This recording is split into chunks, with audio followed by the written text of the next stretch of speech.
문희정의 외신 브리핑.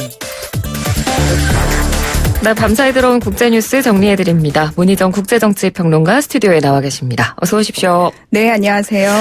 어제부터 아마 포털 사이트에서 많이들 검색을 하셨나 봐요. 실시간 검색어 상위권에 계속 이 흑사병이라는 단어가 등장을 했는데 중국에서 흑사병 확진 환자가 나왔다고요? 네, 그렇습니다. 이 패스트 발생 풍토 지역인 내이멍구 자치구 거주자 2명이 이 베이징 여행 중 확진 판정을 받고 현재 병원에서 치료 중인 것으로 알려졌습니다. 중국 질병예방통제센터는 환자들을 즉시 격리 치료했고 이들이 베이징에 온 뒤 접촉한 사람들에게도 예방 투약 등의 조치를 했다면서 이번에 확인된 흑사병이 확산할 위험은 극히 낮다고 공식 발표했습니다. 네. 하지만 이 흑사병 환자가 확진 판정을 받기까지의 과정이나 감염 경로 또 접촉한 사람들의 숫자 등 중국 당국이 더 이상의 자세한 내용을 발표하고 있지 않아서 많은 중국인들이 불안해하고 있는 상황인데요. 네. 그러니까 웨이보라든지 중국 인터넷, SNS 등에서는 환자 수가 더 많고 일부는 이미 사망했다라는 확인되지 않은 소문까지 돌고 있는 것으로 나타났습니다. 네, 그만큼 공포감이 크다는 이야기일 것 같은데요. 이 흑사병이 어떤 병인가요? 네, 이 쥐에 기생하는 벼룩에 의해서 사람에게 전파되는 전염병인데요. 패스트균에 감염된 야생동물을 통해서도 전염이 될 수가 있습니다.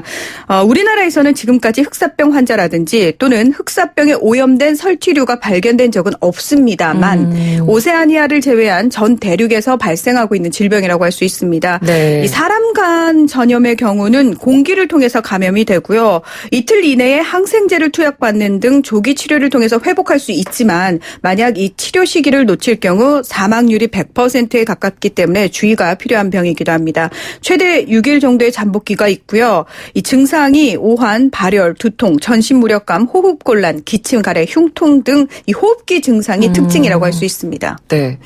사실 이 흑사병이라는 단어는 예전에 역사책에서 봤던 걸로 기억을 하거든요. 네. 그러니까 정말 오래전에 유럽에 창궐을 해서 많은 사람들의 목숨을 앗아갔고 지금은 사라진 걸로 저는 알고 있었는데 그러니까 현대 사회에서도 여전히 발병하고 있었던 건가요? 네, 이 패스트, 흑사병 이렇게 얘기를 하는데 네. 말씀하신 것처럼 중세 시대인 14세기에 유럽 전역을 강타하면서 당시 유럽 인구의 3분의 1. 그러니까 이게 이제 통틀어서 3분의 1이고 지역에 따라서는 무려 인구의 70%까지도 패스트로 사망을 했다고 합니다. 네. 이 독시사이클린 등 세균 감염을 막는 치료제가 발견이 되고 푸른 곰팡에서 항생제 페니실린을 발견하는 등 의료기술이 발전하면서 사실 거의 사라졌는데요. 네.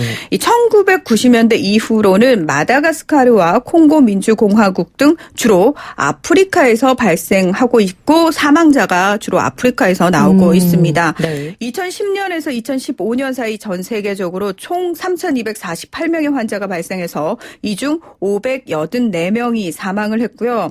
이번에 이제 흑사병이 발생한 중국 같은 경우에는 2014년에 3명이 숨졌고 2016년과 2017년, 2019년에 각각 1명씩 사망한 사례가 있습니다. 네.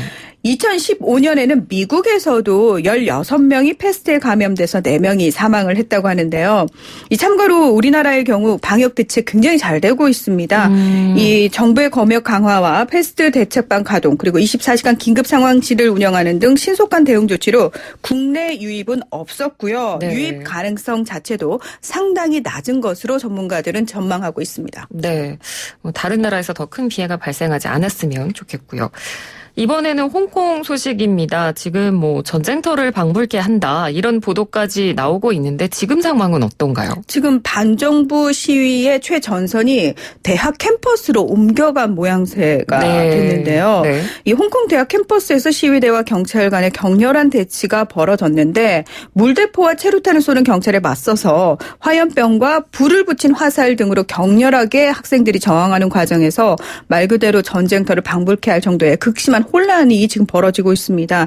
이 홍콩 중문대는 이달 말까지 모든 수업을 취소했고요. 홍콩 내 다른 대학들도 이번 주 수업을 모두 취소한 상태라고 합니다. 또 금융 중심인 센트럴 주요 도로를 시위대가 대나무나 벽돌 등으로 막는다거나 지하철의 운행을 고의적으로 방해하는 등 시위대가 대중교통 운행 방해 운동도 지금 하고 있는 상황이거든요. 네. 그래서 현재 홍콩은 버스, 지하철 운행이 중단되거나 지연되는 등 사흘째 교통 대란을 겪고 있습니다. 이 교육당 당국은 어쩔 수 없이 유치원과 초중고등학교 임시 휴교령을 발표를 했고요. 자, 이에 대해서 홍콩 경찰의 대응 수위도 상당히 높아졌습니다. 어제 기자회견에서 12일 하루 동안에만 이 최다 수준인 최루탄 1,567발, 고무탄 1,312발, 빈백건 380발을 쐈다고 발표를 했고요. 네. 게다가 이 주로 교도소 폭동을 진압하는 부대로 구성된 80여 명의 특별 경찰을 편성해서 시위 현장에 투입하겠다 이렇게 발표를 했습니다. 이미 대학생 한 명이 지금 숨진 일이 있기 때문에 지금 또다시 대학가에서 이런 일이 생긴다고 하니까 좀 약간 더 우려가 되는 상황인 것 같습니다. 네네.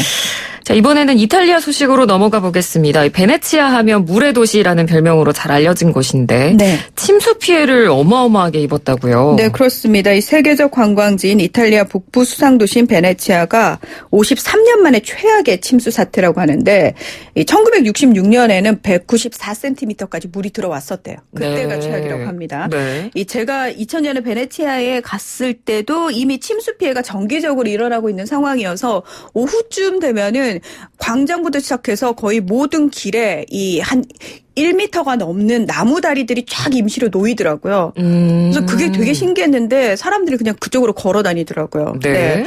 이 현지 시각으로 12일 베네치아의 조수 수위가 187cm까지 치솟아서 도시의 90% 이상이 침수됐습니다. 감전사 등으로 2명이 숨지고요. 이 9세기에 세워진 비잔틴 양식의 대표적 건축물이죠. 산마르코 대성당에도 바닷물이 들어차서 1m가량 침수가 됐다고 합니다. 이 수상버스인 바포레토 등 일부 교통수단의 운행이 중단돼서 시내 통행이 사실상 마비가 됐고요. 시내 모든 학교에 휴교령이 내려졌다고 합니다. 네. 그럼 이번에 이렇게 최악의 침수 사태가 발생한 이유는 뭘까요? 이 최근 며칠 동안 집중호우가 내렸다고 하는데요. 네. 문제는 여기다가 아프리카에서 불어오는 시속 100km의 강한 바람을 동반한 열풍으로 갑자기 그 바닷물의 수위가 올라간 겁니다. 네. 이 물의 도시 베네치아는 비가 많이 내리는 늦가을과 초겨울 자주 물에 잠기기 때문에 평소에 조수 수위가 120cm까지 높아져도 대응이 가능하도록 설계가 되어 있습니다. 아까 말씀드린 것처럼. 네. 근데 이렇게 이번에는 조금 최대의 그 침수 피해가 발생을 하자 베네치아 시장이 이번 홍수는 기후 변화의 결과물이다 이러면서 재난을 선포하고 정부 지원을 요청했습니다. 전문가들은 지구온난화와 도시의 노화 문제로 매년 몇 센티미터씩 도시가 침수되고 있어서 베네치아를 향후 기후변화에 따른 홍수 피해가 가장 심각할 지역으로 꼽고 있는데요. 그러니까 참고로 현재 베네치아로 알려진 이 리알토 지역은 사실은 처음에는 굉장히 작은 섬이었는데 네. 이 점차 불어나는 주민들로 인해서 거대한 말뚝을 촘촘하게 박고 거기에 나무로 올립니다. 기단을 올린 다음에 벽돌을 쌓는 방식으로 간척을 해서 땅을 넓힌 곳입니다. 그러니까 바다 위에 통나무를 쫙 박아놓고 그 위에 세워진 도시가 베네치아다 이렇게 생각을 하시면 될 것 같고요. 네. 따라서 계속해서 밑에서 흙의 유실이 일어난다거나 그다음에 많은 물이 들어오게 되면은 베네치아라는 도시 자체가 흔들릴 수밖에 없어서 이걸 계속 보수를 해야 된대요. 그래서 베네치아 공법이라는 특수한 건축법이 등장할 정도라고 합니다. 네, 그렇군요. 자, 다음은 이스라엘 이야기인데요. 또 팔레스타인 가자 지구를 공습을 했네요. 네, 이번에는 그 이스라엘이요. 이슬라믹 지하드의 지휘관의 집을 표적 공습을 했습니다. 이슬라믹 지하드의 지휘관인 바하 아부 알 아타와 부인이 숨졌고 2명이 다친 것으로 나타났는데요. 그러니까 이스라엘 군이 이 새벽에 이 공습을 한 이유가 뭐냐면 이 아타가 최근 우리 영토로 로켓포 공격을 가했고 추가 공격을 준비하고 있었다는 첩보가 있었기 때문에 우리가 선제 공격을 한 거다라고 주장을 하고 있습니다. 네. 자, 당연히 팔레스타인 무장 세력이 보복 공격을 했겠죠. 이틀간 이스라엘을 겨냥해서 로켓포 220여 발을 발사를 했고요. 또 이스라엘 군도 이에 대응해서 이슬라믹 지하드의 무기 시설과 훈련 캠프를 대규모로 폭격하면서 이 팔레스타인 사망자가 12명으로 늘었습니다. 네. 이 1981년 이스라엘 점령 치하의 가자 지구에서 결성된 무장 정치 조직인 이슬라믹 지하드는 이란의 지원을 받고 있고요. 그리고 최근 원래 가장 유명한 하마스라는 조직 있죠. 이 네. 하마스의 힘이 조금 약해지면서 이스라엘에 대한 공격을 주도하고 있는 것으로 나타났습니다. 네. 이스라엘이 이렇게 공식적으로 공습 이유를 이야기를 하긴 했습니다만 또 다른 의도가 있을 것 같다라는 의심도 살짝 되는데 어떨까요? 네, 이 네타냐후 정부는 열흘 전에 이번 공습을 승인했다고 밝혔고 또 이 극우 성향의 정치인인 나프탈리 베네트가 새 국방부 장관으로 지명된 지 불과 나흘 만에 이루어진 공격이었는데요. 네. 그러니까 따라서 과거에도 국내적으로 좀 정치적인 위기가 닥쳤을 때나 또 자신의 입지를 공고히 하기 위해서 네타냐후 총리가 자주 가자 지구를 공습해 왔던 것에 비춰서 이번에도 좀 그럴 의도일 가능성이 농후합니다. 그러니까 실제로 지금 이미 이스라엘 내부는 안보 정국이 형성되기 시작하면서 집권당인 보수 성향의 리쿠드 당과 또 중도 정당인 천백당의 연정 협상이 힘을 받을 수 있다는 관측도 나오고 있는데요.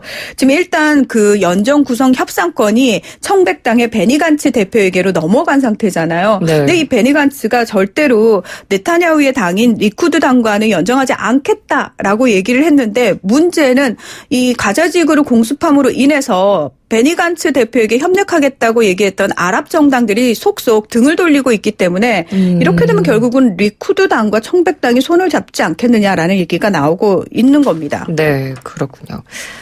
그리고 미국에서는 지난 대선에서 트럼프 대통령과 맞붙었던 힐러리 클린턴 전 국무장관의 출마설이 지금 슬금슬금 나오고 있는 분위기입니다. 네. 본인이 직접 출마하겠다고 이야기를 한 건가요? 네, 이게 굉장히 웃긴데요. 정치인들은 명확하게 자기 입장을 스스로 밝히는 적은 거의 없는 것 같습니다. 지금 영국에 가 있는데요. 현지 시각으로 12일 BBC 라디오 5와의 인터뷰에서 수많은 사람들이 대선 출마를 생각해보라고 압력을 주고 있다. 늘 말하듯이 나는 절대 안 된다는 말을 하지 않는다. 그러나 지금 이 순간에는 출마 계획이 없는 것은 확실하다. 어떻게 들리시나요? 약간 좀 여지를 준 거 아닌가요? 네, 뭐라는 거야 쉽잖아요, 사실은. 네. 자, 이걸 풀어드리겠습니다. 자, 만약 출마하게 되는 상황이 오더라도 그건 나의 의지가 아니고 주변인들의 열망과 등떠밈에 의한 것이고 그래서 혹시 상황이 어떻게 될지 모르니 절대 출마하지 않겠다는 말을 하지 않겠다. 하지만 내가 출마하고 싶어하는 건 아니다. 뭐 대충 이런 의도라고 볼 수 있겠죠. 그러니까 나는 의지가 없지만 주변에서 너무 나를 원하니 그렇죠. 내가 할 가능성도 있다. 뭐 그렇죠. 이런 이야기를 한 거네요. 그렇습니다. 네. 이 전날에도 영국 일간 가디언과의 인터뷰에서 나는 좋은 대통령이 됐을 것이라면서 이 때문에 머리 한켠에는 대통령이 되고 싶다는 생각이 당연히 남아있다. 이렇게 얘기를 했습니다.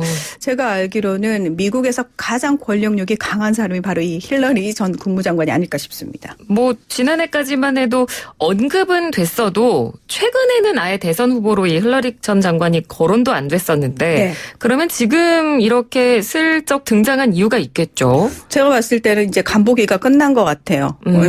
사실은 일찍 등장하게 돼서 만약에 1위로 빨리 올라서게 되면은 집중 공격을 받거든요. 네. 그래서 힐러리 국무장관 같은 경우에는 본인이 앞서 2번을 출마를 했다가 떨어진 경험이 있기 때문에 일단 뒤로 빠져서 간을 본 상태에서 조 바이든 전 부통령이 1위로 치고 나가다가 우크라이나 스캔들로 사실은 많은 사람들이 트럼프 대통령이 타격을 받았을 거라고 생각하는데 저는 그 스캔들이 떠오르는 순간 민주당에서 조 바이든을 버렸구나라는 생각을 했거든요. 네. 다시 말해서 민주당 내에서는 지금 조 바이든을 어떻게든 끌어내리고 본인이 대선 후보가 되고자 하는 사람들이 무려 17명이나 있습니다. 네. 그런 상황에서 지금 우크라이나 스캔들로 조 바이든 부통령의 1위 자리가 흔들리는 상황에서 이 정도라면은 그래도 지명도가 가장 높은 힐러리 국무장관이 나오는 게 승산이 있겠다라는 계산이 내려지지 않았을까 그렇게 짐작을 해볼 수 있습니다. 네, 알겠습니다. 미국 대선 국면 이야기까지 저희가 오늘은 한번 들어봤습니다. 말씀 잘 들었습니다. 고맙습니다. 네, 고맙습니다. 네, 지금까지 문희정 국제정치평론가였습니다.